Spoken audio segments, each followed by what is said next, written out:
Assalamu alaikum wa rahmatullahi wa barakatuhu. Chers frères, futurs étudiants, c'est ton frère Ibrahim d'Amana Jaza. Dans cette vidéo, je vais te présenter bi'idhnillah le lycée de l'université islamique de Médine. Ce dernier se trouve à l'intérieur de l'université, à proximité de l'institut d'enseignement de langue arabe. Je me trouve sur les terrains de sport du lycée et vous pouvez peut-être entendre derrière moi les lycéens qui jouent au foot, car nous avons 1 heure de sport par semaine. Nous allons y revenir plus tard dans la vidéo, Inch'Allah. Le lycée est réservé aux étudiants ayant été acceptés à l'université islamique de Médine sans le bac.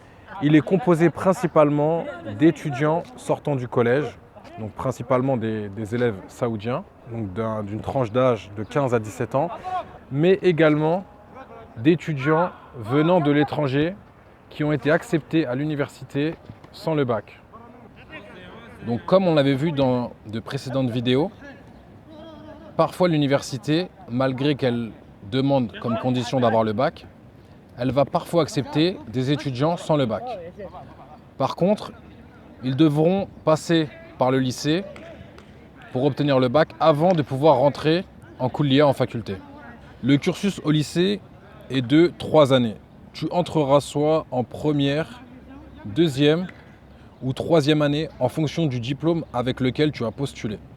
Pour un brevet des collèges, par exemple, tu entreras en première année et tu feras donc le cursus complet.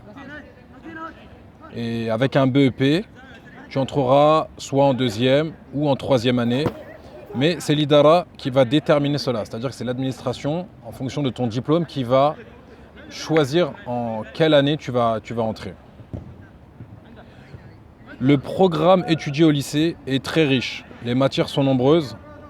C'est beaucoup de matières religieuses et quelques matières mondaines. Mais c'est bien différent du lycée français, les frères. Ça n'a vraiment rien à voir avec le lycée qu'on a pu connaître en France. Premièrement, tu as du Coran. Donc en hifz, en mémorisation, tu as à peu près 1 page et demie par semaine. Tu as du tafsir, l'exégèse du Coran, Usul Tafsir, les fondements du Tafsir. Et ça, c'est étudié en première et deuxième année, le Usul Tafsir. Du Tawhid, donc on étudie le livre Fathul Majid, les 2 premières années, et Al-Aqidatul Wasitiyya en troisième année. Nous avons du Hadith, le livre qui est étudié est Umdatul Ahkam, du Fiqh, le livre Zadul Mustaqni', une matière qui s'appelle Al-Maharat, qui est un livre d'études de texte, pour résumer rapidement, étudié en première et deuxième année seulement. Nous avons du Tarikh, de l'histoire, histoire islamique. Nous étudions Dawlatul Abbasiyya, Dawlatul Uthmaniyya, donc c'est les Abbassides, l'Empire ottoman, la vie de Cheikh Mohammed ibn Abdel Wahhab, rahimahullah, qui est étudié également, ainsi que l'histoire de l'Arabie Saoudite. Comme matière, il y a également du Nahou, de la grammaire arabe. Nous étudions Al-Fiyat ibn Malik. Nous étudions également Al-Adab al-Arabi, qui est une matière relative à la poésie. En première année, vous avez également une matière qui s'appelle Mustalah al-Hadith, qui est une matière pour apprendre les termes et la science relative au hadith. Vous avez également Badaniya, du sport, l'équivalent de l'EPS. Tu as 1 heure par semaine de sport, ça se passe ici sur le terrain, où je suis actuellement. Et tu peux faire du foot ou du ping-pong. Nous avons également comme matière Al-Maktabatu wal-Bahth, qui est une matière pour apprendre à faire des buhuth, des recherches. Fara'id, qui est la science de l'héritage. De la géographie étudiée en première et deuxième année. Usul Fiqh, les fondements de la jurisprudence, étudiée en troisième année. De l'anglais également, mais le niveau est moins élevé qu'en France. De l'informatique. Voilà, vous avez environ 15 matières étudiées, ce qui est un programme assez chargé, mais qui est vraiment très très riche et très profitable, et qui prépare vraiment l'étudiant à aborder la Kulliya, la faculté, dans les meilleures conditions possibles. Donc c'est vraiment une ni'ma, les frères, de passer par l'étape du lycée, c'est vraiment très très intéressant. Et je demande qu'Allah Ta'ala vous facilite pour pouvoir bénéficier de ce programme. Naam, ce qu'il faut savoir, c'est que certaines matières étudiées ici au lycée seront à nouveau étudiées en Kulliya. Donc ceci facilite énormément l'apprentissage et permet de consolider les acquis. Une chose qui me paraît importante de vous préciser pour ceux qui pourraient s'inquiéter du programme qui est assez chargé, c'est qu'ici les professeurs savent faire la différence entre les étudiants saoudiens, les étudiants locaux et les étudiants venant de l'étranger.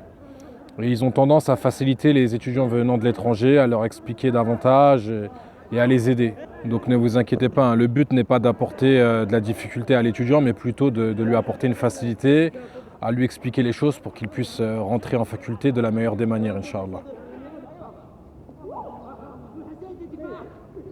Les cours ont lieu le matin uniquement de 7h30 à 12h30. Donc nous n'avons pas cours l'après-midi. Et le matin, nous avons 6 matières. 6 matières qui sont étudiées avec une pause. Une pause en milieu de matinée. Les cours se déroulent du dimanche au jeudi. Ici en Arabie Saoudite, le week-end, c'est le vendredi et samedi. Yom al-Jumu'ah, Yom al-Sabt. Pour connaître le nombre d'élèves dans les classes, il est à peu près entre 20 et 30 élèves. Pour ma part, dans ma classe, nous sommes 28. La bourse est de 370 riyals au lycée par mois, donc c'est l'équivalent de 80 €.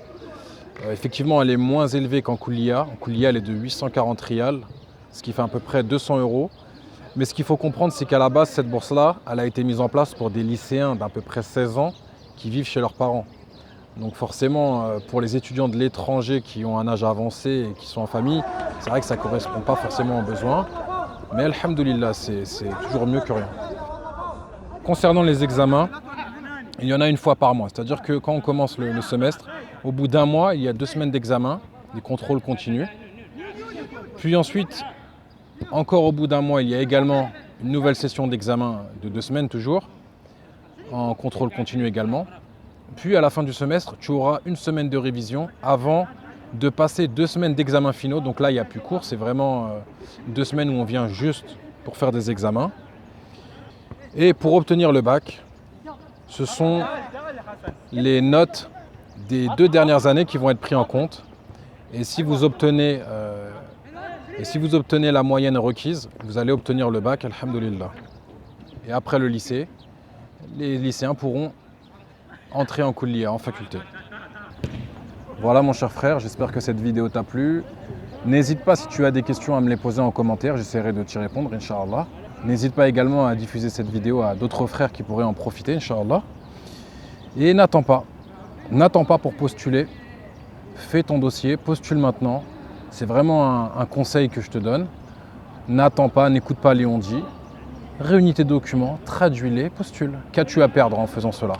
Sincèrement les frères, on a vraiment besoin de frères qui viennent étudier, apprendre leur religion, la mettre en pratique et l'enseigner. On a vraiment besoin d'enseignants, de personnes qui vont propager la religion authentique. C'est plus qu'un besoin, surtout quand on connaît la situation actuelle en France. On a vraiment besoin de frères, étudiants et prêcheurs. Bi'idhnillah. Je vous remercie pour votre écoute. Barakallahu fikum. Wassalamu alaikum wa rahmatullahi wa barakatuh.